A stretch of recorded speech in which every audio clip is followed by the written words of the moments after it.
Oi, gente, tudo bem? Bom, na aula de hoje a gente vai falar um pouquinho sobre fotossíntese. A gente, inclusive, já começou a comentar sobre isso. Bom, quem, afinal de contas, faz a fotossíntese? Lembrando que a fotossíntese serve para produzir o seu próprio alimento, captando energia vinda do sol. Nós temos 3 tipos de organismos que fazem fotossíntese.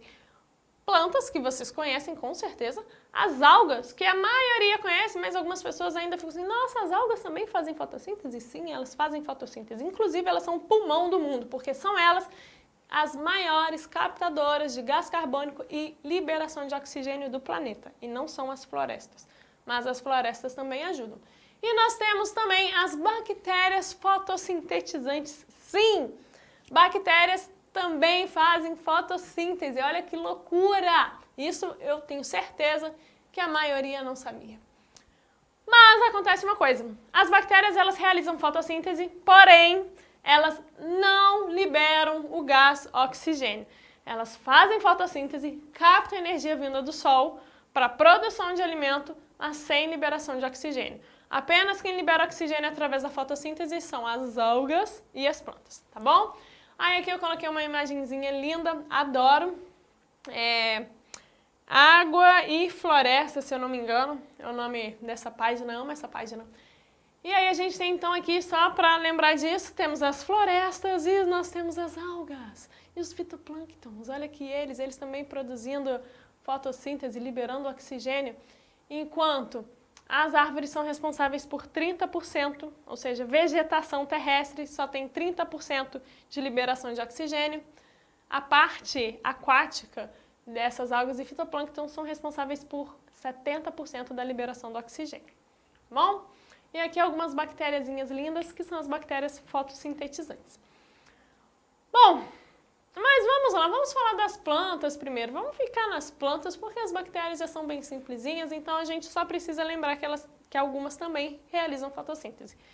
Então, voltando para as plantas, nas plantas, essa produção de fotossíntese, de glicose, ela acontece aonde? Ela acontece nas folhas, então ela acontece lá em cima.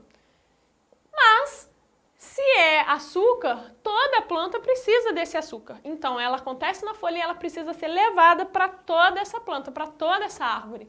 Então, quem vai levar, existe um elevadorzinho, um canal, uma ruazinha dentro das plantas, que pegam esse açúcar produzido e vai descendo, e vai levando para o resto da planta. Enquanto existe um outro canalzinho que suga a água e os sais minerais da terra e leva lá para cima, porque está pegando lá embaixo e precisa levar também para toda a planta.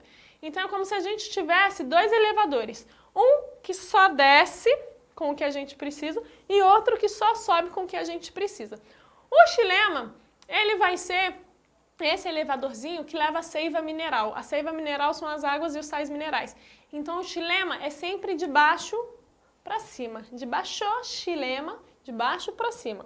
Água e sais minerais. Enquanto o floema, ele vai levar a seiva elaborada, o que ele elaborou, o que ele produziu. O que ele produz? Ele produz glicose. Então, ele produz nas folhas e aí ele pega e leva para baixo. Lembrando que a glicose, para ser transportada, ela vai precisar de água também. Então, a gente tem esse floema descendo tanto com a glicose, com o açúcar, como com a água. Aí aqui a gente tem mais uma imagenzinha disso, o xilema subindo, o floema descendo. Seiva bruta também é conhecida como seiva mineral. E aqui a gente tem uma imagem mais de como seria isso se a gente cortasse essa vegetação, cortasse essa planta, esse tronco. E aí a gente tem então, olha, os vasos maiores são o floema. Por que o floema é maior do que o xilema? Repare que o xilema é pequenininho. O floema, ele leva de cima para baixo.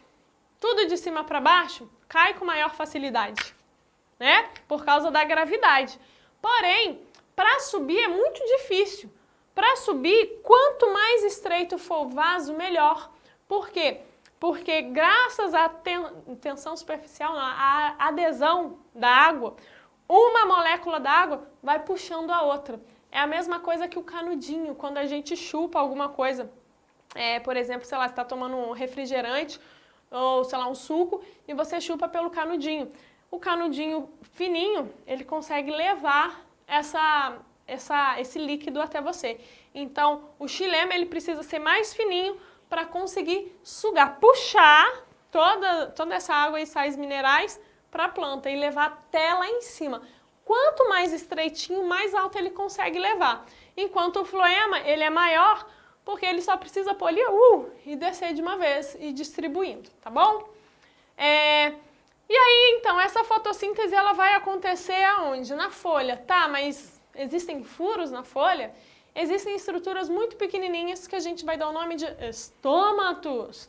Os estômatos, eles são responsáveis pelas trocas gasosas. Então, a água sai, vapor d'água sai por ali, pode ser captado também se tiver pouca água no ambiente, mas ela normalmente sai. Gás carbônico sai e entra. Oxigênio sai e entra também por ali. Por que sai e entra? Porque a planta, ela faz fotossíntese, mas ela também respira. Então, só para lembrar, os estômatos são responsáveis pelas trocas gasosas. A fotossíntese acontece também devido a essas estruturas, junto com o cloroplasto. Então, aqui a gente tem os estômatos, aqui a gente tem um estômato fechado, não sai e não entra nada, mas aqui, ó, pensa assim, uma boquinha assim, ó. Tá aberto? Entra.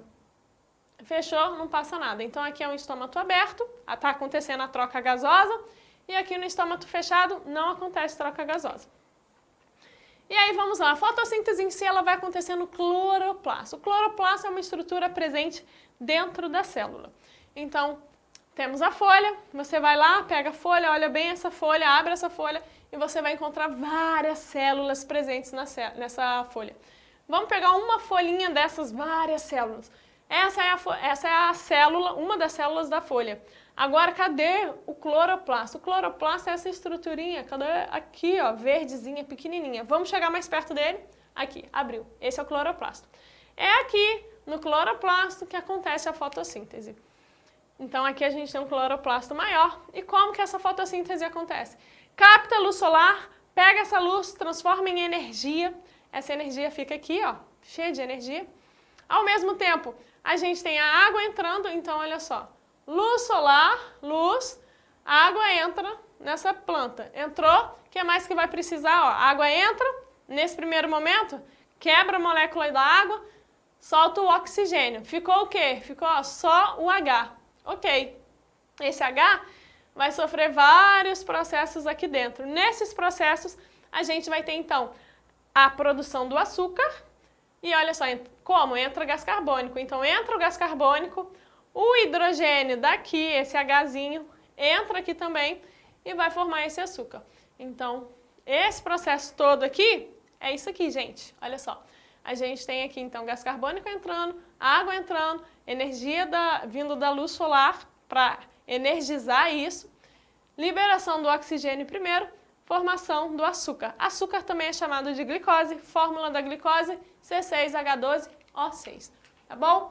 Bom, essa glicose ela também pode ser armazenada em estruturas dessa planta, como por exemplo, nas raízes, ou em alguns caules e tudo mais. Então, a gente tem aqui alguns exemplos, a mandioca, que é repleta de energia, e a batata também, repleta de energia de glicose. Por quê? É uma reserva energética para essa planta. Caso ela passe por situações onde ela não consiga produzir o seu próprio alimento, não consiga produzir a fotossíntese, tá bom? Bom, gente, a aula de hoje foi isso. Até a próxima. Beijo!